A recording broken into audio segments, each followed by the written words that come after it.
Hola, nuevamente por acá. Hoy vamos a hablar sobre un tema que lo he llamado más allá de un simple fármaco.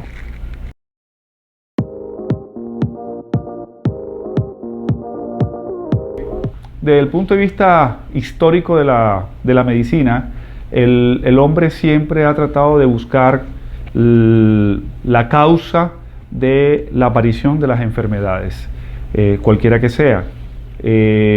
Antiguamente se creía que las enfermedades eran ocasionadas por una condenación divina, por los dioses que maldecían a la persona, y eso era pues la causa de su enfermedad. Sin embargo, en el pasar de los años, hubieron personas, por ejemplo Hipócrates, Galeno, que comenzaron a entender que la aparición de la enfermedad no obedecía a un concepto religioso, sino que se fue apartando y que obedecía a un problema biológico en nuestro organismo, en el ambiente, etc. Y así pasó durante muchos años hasta que llegamos al siglo en ese tiempo Hipócrates y Galeno consideraban que existía lo que se conoce como el humorismo, los humores, y que el desbalance de los humores, por ejemplo, la sangre, lo que ellos llamaban la bilis amarilla, la bilis negra, lo que llamaban la flema, el desbalance de esos líquidos, humores que llamaban, era la causa de la enfermedad. Pues bien, así pasó durante muchos años entonces, como les decía, hasta que llegamos al siglo XIX, donde hubieron personas que comenzaron a entrañar mucho más el concepto de por qué nos enfermábamos. Y es así cuando llegamos a la época donde Louis Pasteur, una persona que comenzó a entender o a discernir de dónde podría aparecer la enfermedad, y él propone lo que se conoce como la teoría del germen. Es decir, él decía que las enfermedades obedecían o eran causadas por un germen, por una bacteria, por un virus, por un hongo, por un microorganismo en especial. Eso se le llamó la teoría del germen. Por lo tanto, podemos ver que aquí ya está cursando en lo que se conoce como la teoría monomórfica, es decir, la enfermedad era causada por un único elemento, en este caso un germen. Se diseña entonces lo que se conoce como la teoría del germen, y así pasó históricamente, e incluso hoy por hoy la medicina convencional está arraigada en ese concepto que se llama la teoría del germen de Louis Pasteur, porque las escuelas de medicina tradicional nos han enseñado de que la aparición de síntomas y de signos tenemos que encajarlo en una enfermedad, o buscar un diagnóstico de una enfermedad determinada, y una vez teniendo eso tenemos que darle un fármaco. Es decir, la teoría del germen, el que es causado por una sola, cuya enfermedad es causada por un solo elemento, tiene que ser resuelto con un fármaco, es decir, con una sola cosa.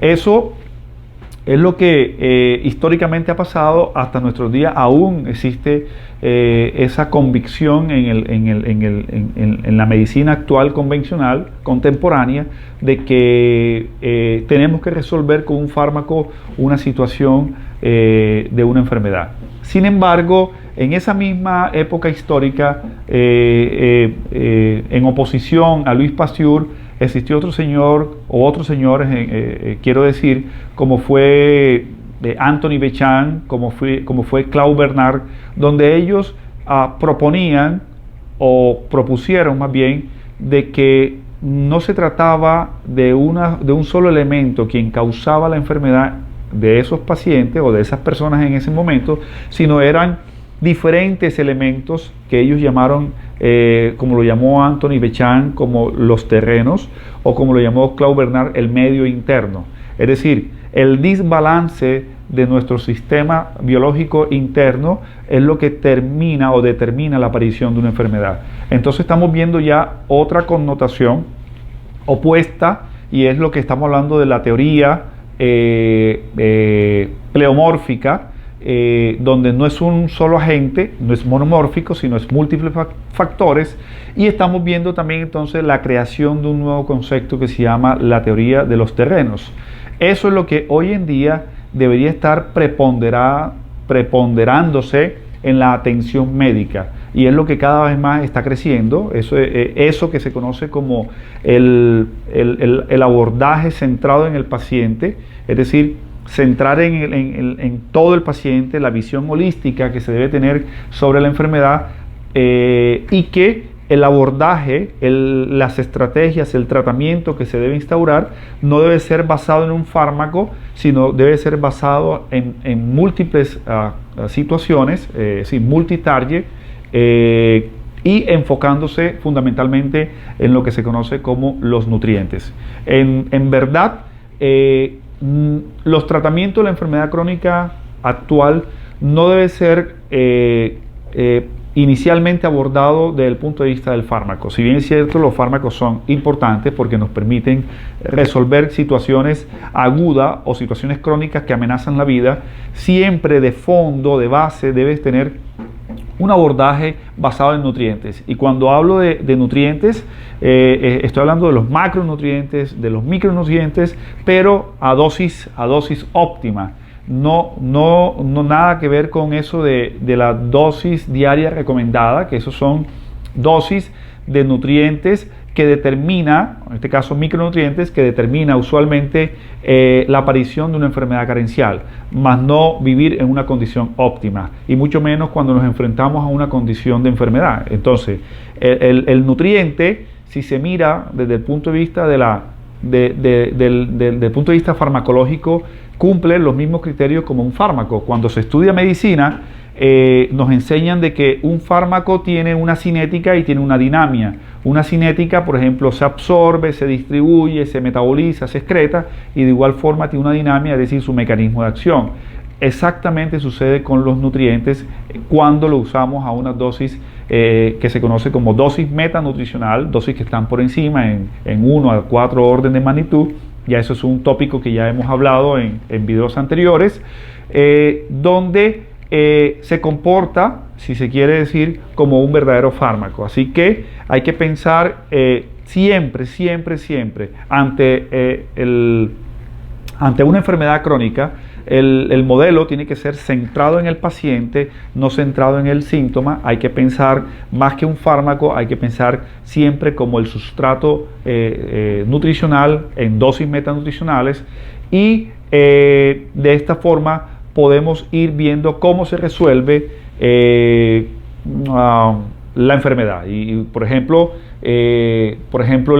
podemos citar, como por decir algo, el cáncer. Es una enfermedad crónica que no podemos enfocarnos en solo los tratamientos de quimio, los tratamientos de radioterapia, tratamientos quirúrgicos, si de fondo no existe un tratamiento nutricional, metanutricional, ¿de acuerdo? Porque va a ser infructuoso, no va a dar los resultados que se quiere para sostener la vida de ese paciente. O, por ejemplo, las enfermedades infecciosas, no basta solo con dar el antibiótico, el antimicótico o el antimicrobiano, cualquiera que sea, si no tenemos un sustrato nutricional que nos permite que nuestro sistema inmune sea competente. De manera que siempre es importante que la enfermedad crónica sea abordada desde el punto de vista nutricional, metanutricional, inicialmente acompañado con las otras cosas que haya que hacer para resolver la vida del paciente. Finalmente, es importante también saber que cuando se establece este concepto nutricional, metanutricional, tiene que ser se debe ser paciente en la restauración de la salud, porque existe un concepto que se llama la repleción nutricional, es decir, el tiempo que me tomo para resolver un problema crónico es por lo menos 3-4 meses, que es el tiempo necesario para restablecer. ¿Eso qué significa? Que cuando abordamos un paciente con una enfermedad crónica, no basta con un mes o 2 meses, sino basta con el tiempo suficiente para poder restaurar la salud.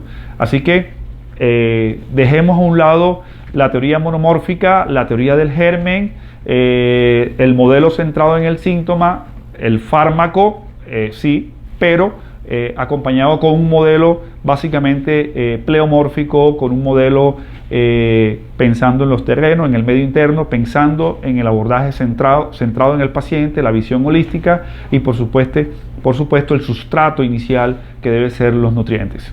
Muchas gracias.